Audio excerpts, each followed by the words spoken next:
guys, and welcome to the first episode of our Journey Through Daniel series.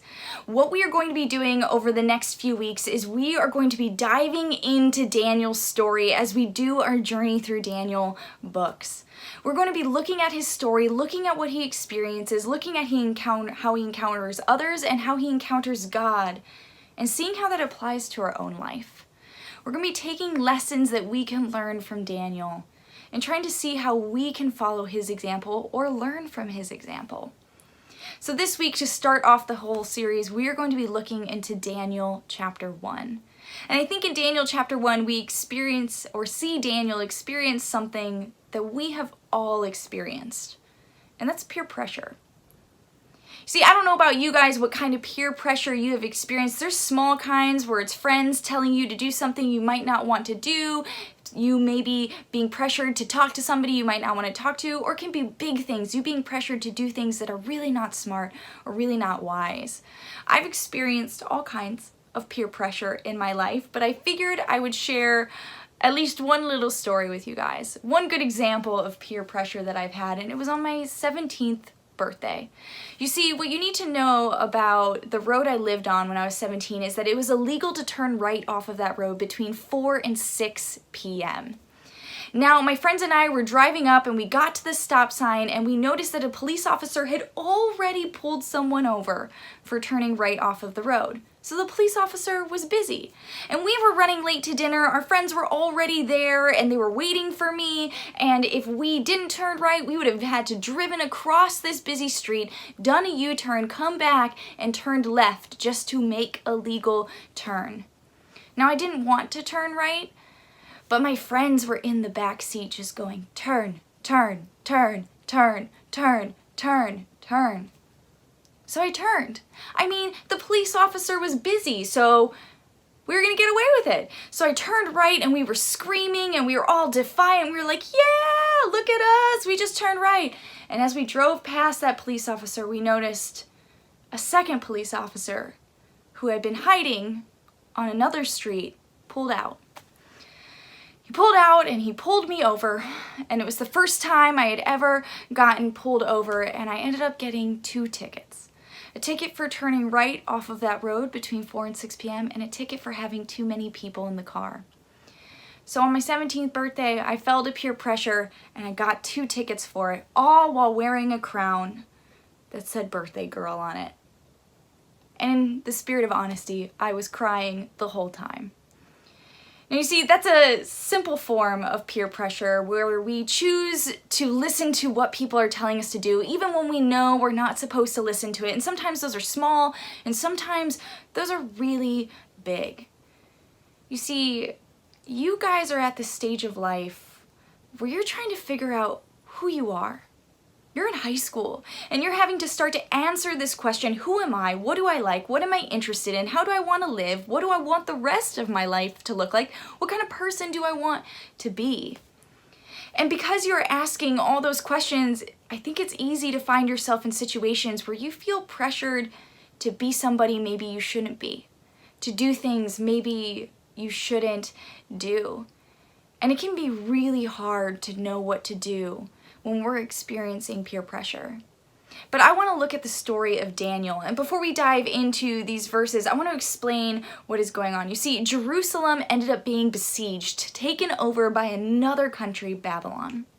And Babylon was run by King Nebuchadnezzar. And King Nebuchadnezzar had this whole plan of how he would take over countries and then assimilate the people of that country so that they would subject themselves to his culture, to Babylon's culture, to their customs. And so what he had done is he had his armies take the best and brightest young men of Jerusalem after it was taken over and brought to Babylon for them to be educated on Babylon's culture, on their literature, on their language, and have them start to live by Babylon's cultures and customs, have them assimilate, so that they could serve in the king's service, so that they could serve King Nebuchadnezzar.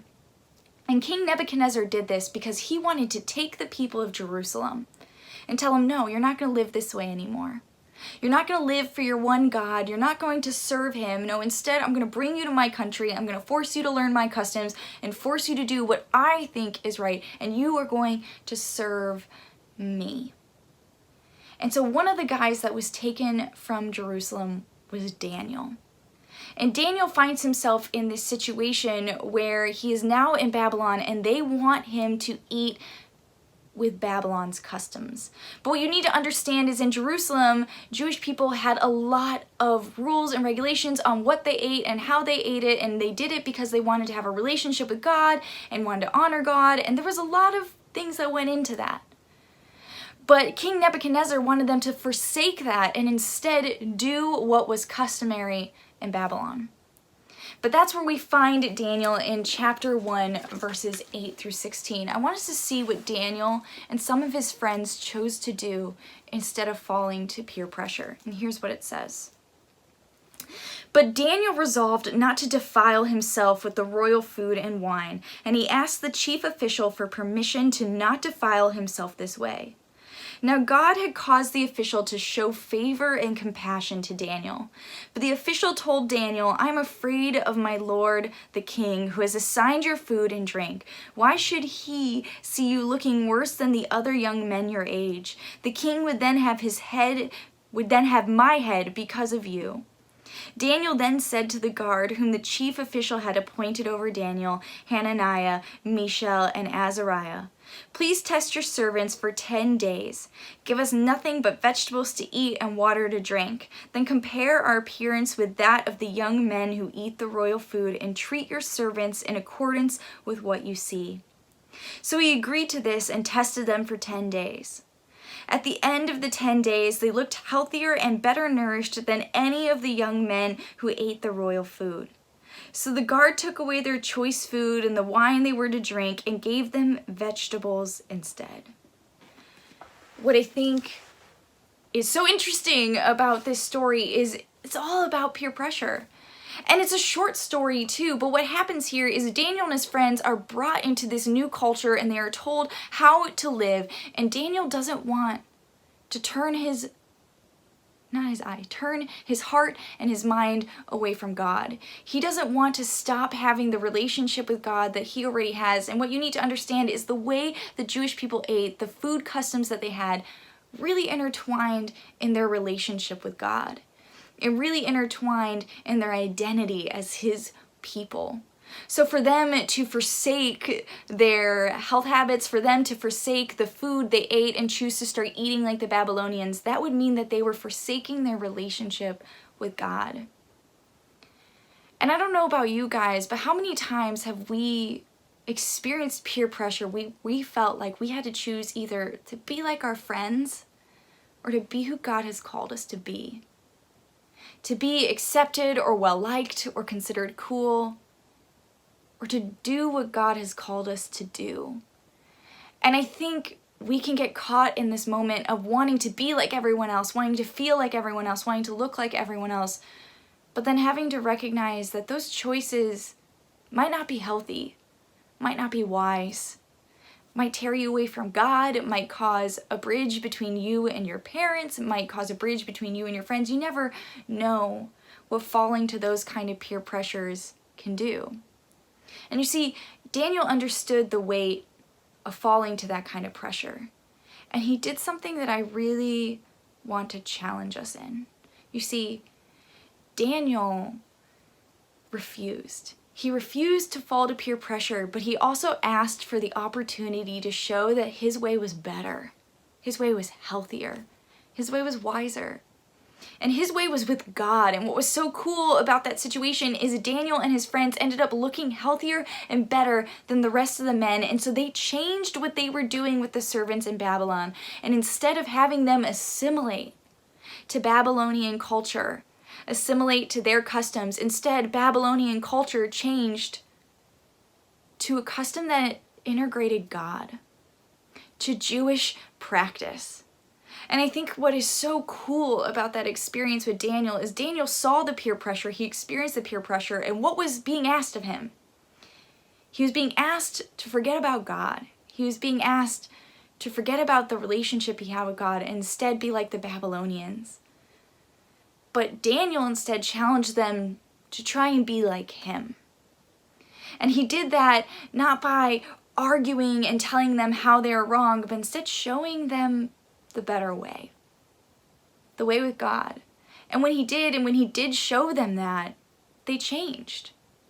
And I think that is something we really need to figure out how to take into our own lives. I think we underestimate how much influence and power we have to change people's opinions, to change people's perspectives, and we never take it. Because we think it's so much easier for us to compromise. It's so much easier for us to just do what we think others want us to do. It's so much easier for us to do something that we may not agree with or we might not think is right, but it's a lot better than feeling like we don't belong, right? But that's not true. You see, the way you live, the way you choose to live, has the power to influence people. And I think if we can figure out how to let go of the pressures that we experience, to let go of the power that they place on us, and choose instead to do what is healthier and better and what we know is right, which is pursue our relationship with God, how much more do you think you can influence the people around you? How much more good do you think you could not only do for your relationship with God, but for your peers and your friends and your family? I think actions speak so much louder than words, guys. And the way we live, the way we act, what we choose to do, and who we choose to be matters. It has significance not only in our own lives, but it has significance in the lives of others as well, and we need to remember that. We need to remember that and try our best to be more like Daniel. To stand firm in what we know is good, what we know is right, what we know is true, and that is we are loved and we are called to a higher purpose and we are called to a relationship with God. And in that relationship with God, He has made us to do good things in this world, and He has given us specific purposes on how to share His love and share His joy and bring others to Him. But first we got to let go of these pressures that we're experiencing in our society and in our schools, amongst our friends, and even maybe amongst our families of who we're supposed to be. Because if we're choosing to forsake God, to forget God in the things we choose to do, they might not always be what's good or healthy. If we choose to forget God, the one who has made us, I think we're choosing to forget who we are. So that's what I want to challenge you guys with today. I want you to be asking yourself 3 questions. Where in your life are you falling to peer pressure? Where in your life are you experiencing these expectations that you feel like you have to live up to? What are they? And then I want you to ask, how does God ask you to do differently? What would it actually look like for you to live in your relationship with God and to not fall into those pressures? And then lastly, then how are you going to live differently? What are you going to do about it? How are you going to move forward and not fall to these pressures, but instead choose to stand strong in what you know is good, what you know is right, what you know is healthy? Not only so that you can influence your life, which matters, but hopefully influence the lives of others. So that's what I want you guys to talk about in small group today.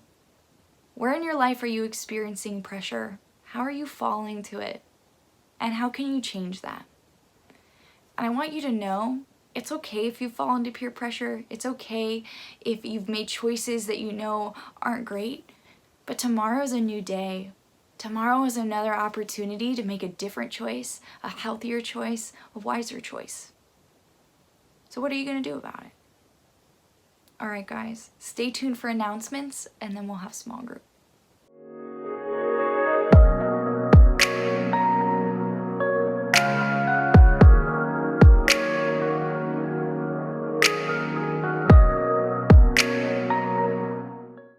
Well, hello everyone, and welcome to Impact News. Today we are giving you a down low on what is going on.